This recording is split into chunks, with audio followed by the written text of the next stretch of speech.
Hi, I'm Ron with Dirtbike, and we have the TM 250 motocross 4-stroke here today. This bike is really special because it's not like your run-of-the-mill mass-produced Japanese or even Austrian bike. This is a hand-built motorcycle built by a small group of people in Pesaro, Italy. They take a great deal of pride in what they do, and it's obvious from everything you look at. The frame on the TM 250, it's hand-welded aluminum. You can look at each weld and you can tell that a craftsman did that. It wasn't done by a robot in a big factory.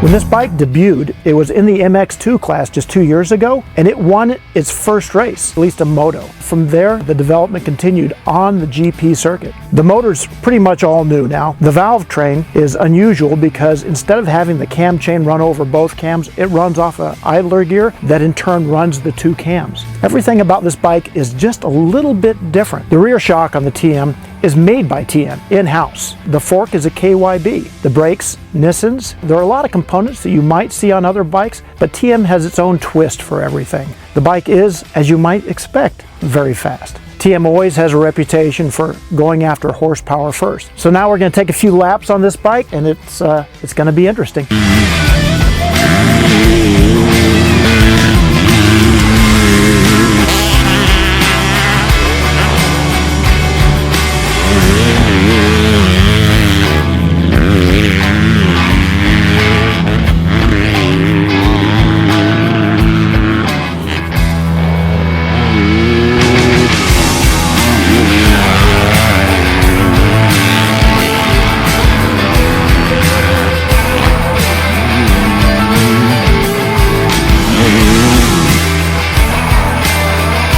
So now we've done a few laps, been riding the TM 250 MX all day. First things first, it's fast. TM always has fast motorcycles. It seems like it's a really high priority for these guys. It isn't the easiest bike in the world to ride. It makes all of its horsepower high in the RPM range, doesn't pull especially well off the bottom, but to tell you the truth, in a 250F, horsepower is the #1 priority. We have a lot of experimentation to do with the fork and the shock. The rear shock in particular, because it's not something that we've seen on other bikes, we don't know quite how to set it up, but we got a little bit closer. In general, we had to slow it down a little bit. It was very, very active rear end. You know, the other thing that's interesting about this bike is that it's fairly light. It's not as light as a KTM or Husky, lighter than a Yamaha, lighter than a Honda, and lighter than a Kawasaki. In terms of the whole 250 class, this bike, it would stack up more towards the pro end of the spectrum. This isn't something that you would want a novice to go out and ride in his first race. There's nothing about this bike that's particularly friendly to a first-time rider or a beginner. Pros know exactly what to do with it,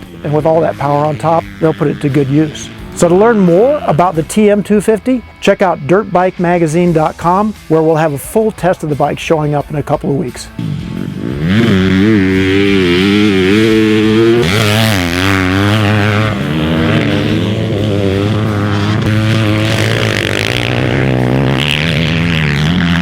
The Dirtbike Magazine crew's been really busy testing motorcycles. If you think you might have missed something, check these videos out.